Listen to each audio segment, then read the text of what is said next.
আসসালামু আলাইকুম। আজকের আলোচনায় থাকছে মেডিসিনের গ্রুপ নেম অথবা মেডিসিনের যে মূল উপাদান কনজুগেটেড এস্ট্রোজেন, যাকে ফিমেল সেক্স হরমোন মেডিসিন অথবা এক ধরনের এস্ট্রোজেন হরমোন বলা হয়, যা হরমোন রিপ্লেসমেন্ট থেরাপি হিসেবে কাজ করে। এই কনজুগেটেড এস্ট্রোজেন মেডিসিনটি 0.25 এমসিজি অথবা 0.625 মিলিগ্রামে পাওয়া যায়। এছাড়াও এই মেডিসিন ট্যাবলেট, ক্রিম এবং অন্যান্য দেশে ইনজেকশন হিসেবেও রয়েছে।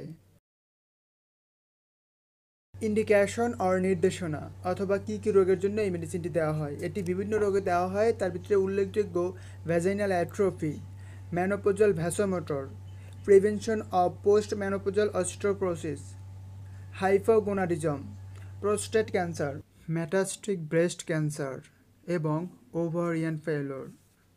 এগুলো যদিও মেডিকেলের ভাষা, এগুলো আলাদা আলাদা করে বিশ্লেষণ করে বলছি সংক্ষিপ্ত আকারে স্বল্প সময়ের ভিতরে। প্রথমেই আমরা ভ্যাজাইনাল অ্যাট্রোফি নিয়ে কথা বলি। ভ্যাজাইনাল অ্যাট্রোফি কী? ভ্যাজাইনাল অ্যাট্রোফি বেশিরভাগ সময়ই মেনোপজের সময় হয়ে থাকে। মেনোপজ তাহলে কি? সাধারণত 1 বছর ঋতুস্রাব বন্ধ থাকলে অথবা একবারে ঋতুস্রাব বন্ধ থাকলে তাকে মেনোপজ বলে। ভ্যাজাইনাল অ্যাট্রোফি হলে যৌনপথের টিস্যু শুষ্ক ও পাতলা হয়ে যায়, কখনো কখনো প্রদাহ হয়ে যায়, কাদের হয়। মাসিক বন্ধ থাকাকালীন সময় ইস্ট্রোজেনের মাত্রা কমে যাওয়ার কারণেই এই রোগটা হয়। উপসর্গ কী?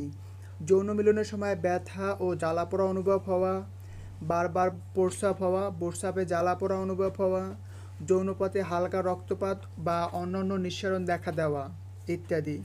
Menopausal vasomotor. ম্যানোপোজাল ভ্যাসোমোটর কি?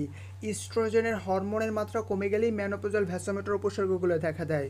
উপসর্গ: হট ফ্লাশ হওয়া, প্রেশার বেড়ে যাওয়া, বুক ধড়ফড় করা, যেমন প্রায়শই মুখ, ঘাড় ও বুকে প্রচণ্ড তাপ ও প্রচুর ঘামের দেখা দেওয়া।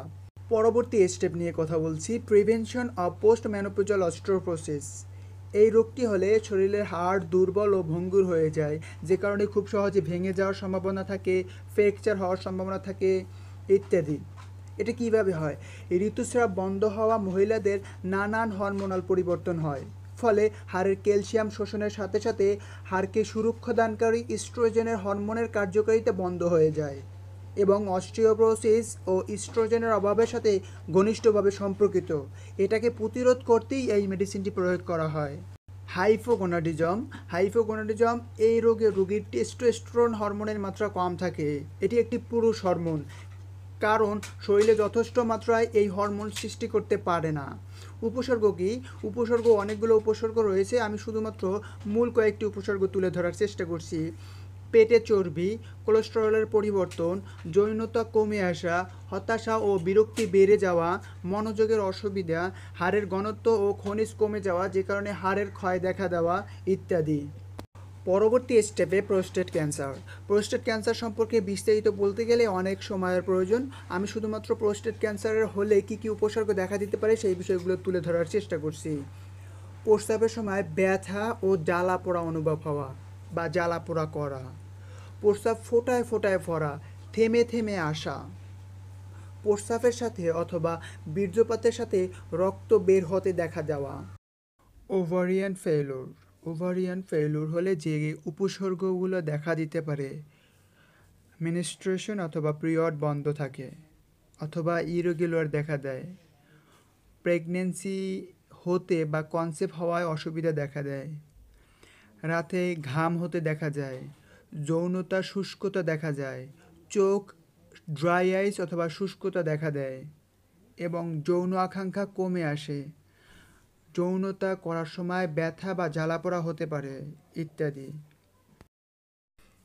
কন্ট্রাইন্ডিকেশন আর প্রতিনির্দেশনা অথবা অন্য ঔষধের সাথে প্রতিক্রিয়া। এই মেডিসিন গ্রহণকালীন সময় কিছু ঔষধের সাথে প্রতিক্রিয়া দেখা দিতে পারে। সেই মেডিসিনগুলোর গ্রুপ নাম অথবা জেনেরিক নামগুলো বলছি: রিফাম্পিসিন, ফেনোবারবিটাল, ফেনিটোইন, কার্বামাজেপিন ইত্যাদি। এই মেডিসিন গ্রহণকালীন সময় কিছু সতর্কতা রয়েছে। প্রেগনেন্সি ক্যাটাগরি এক্স, তার মানে প্রেগনেন্সি অবস্থায় ব্যবহার করা যাবে না, সুনির্দিষ্টভাবে প্রমাণিত। এবং যে সতর্কতাগুলো রয়েছে, যাদের ডায়াবেটিস, হাঁপানি, মির্গি রোগ, হৃদরোগ, হার্ট ফেলিওর, উচ্চ রক্তচাপ, পেপটিক আলসার, গ্লুকোমা, অতিরিক্ত ওজন, পিত্তথলিতে পাথরের ইতিহাস আছে এবং কিডনি বা লিভারে অক্ষমতা আছে তাদের ক্ষেত্রে সতর্কতার সাথে চিকিৎসকের পরামর্শ অনুযায়ী ব্যবহার করতে হবে। ডোজ অ্যান্ড অ্যাডমিনিস্ট্রেশন আর মাত্রা ও ব্যবহার বিধি, কখন কিভাবে এই মেডিসিন খাবেন বা ব্যবহার করবেন এটি সম্পূর্ণ নির্ভর করবে রোগী এবং চিকিৎসকের উপরে। তারপর কিছু বেসিক ধারণা আমি দিচ্ছি, আমার কথার উপরে ভিত্তি করে ঔষধ প্রয়োগ করবেন না। স্বাভাবিক বা প্রচলিত ডোজ হচ্ছে 6 to 5 mcg অথবা 0.625 মিলিগ্রাম, যা একটি ট্যাবলেটের ভিতরে থাকে। একটি করে ট্যাবলেট দিনে একবার। রোগীর বর্তমান অবস্থার উপরে ভিত্তি করে ঔষধের পরিমাণ বাড়ানো অথবা কমানো অথবা ঔষধ খাওয়ার নিয়মের পরিবর্তন হতে পারে। কখনো কখনো পিরিয়ডের উপরে নির্ভর করে ঔষধের ডোজ মেনটেন করা হয়, যেমন পিরিয়ডের প্রথম 1, 2 অথবা 3 দিন থেকে শুরু করে 21 দিন চলবে, তারপরে পিরিয়ড শুরু হলে 5 দিন বন্ধ থাকবে, আবার পুনরায় ঔষধ চলতে থাকবে। ক্রিম 0.5 থেকে 2 গ্রাম ক্রিম দিনে একবার, 21 দিন চলবে, মাঝখানে 5 থেকে 7 দিন পিরিয়ডের সময় বন্ধ থাকবে। ব্যথা অনুভব করলে সপ্তাহে 2 বার প্রতিদিন ব্যবহার করা উত্তম। সাইড এফেক্ট আর পার্শ্ব প্রতিক্রিয়া অথবা কী কী উপসর্গ দেখা দিতে পারে এই মেডিসিন গ্রহণকালীন সময়। এই মেডিসিনের ক্ষেত্রে তেমন কোনো পার্শ্ব প্রতিক্রিয়া দেখা দিবে না যদি সঠিক মাত্রায় প্রয়োগ করা হয় চিকিৎসকের পরামর্শ অনুযায়ী। তবে মাত্রাতিরিক্ত ব্যবহার করলে যে পার্শ্ব প্রতিক্রিয়াগুলো দেখা দিতে পারে বা সঠিকভাবে ব্যবহার করলে এই পার্শ্ব প্রতিক্রিয়াগুলো দেখা দিতে পারে, তবে পর্যায়ক্রমে ঠিক হয়ে যাবে। অতিরিক্ত প্রতিক্রিয়া দেখা দিলে অবশ্যই চিকিৎসকের পরামর্শ নেবেন। আমি পার্শ্ব প্রতিক্রিয়াগুলো সংক্ষেপে বলতেছি: স্তন ব্যথা হওয়া বা বড় হয়ে যাওয়া, চর্ম চুলকানি দেখা যাওয়া, চোখে ঘোলাটে দেখা যাওয়া, পরিপাকতন্ত্রে বমি বমি ভাব বা গ্যাস্ট্রিকের সমস্যা দেখা দেওয়া,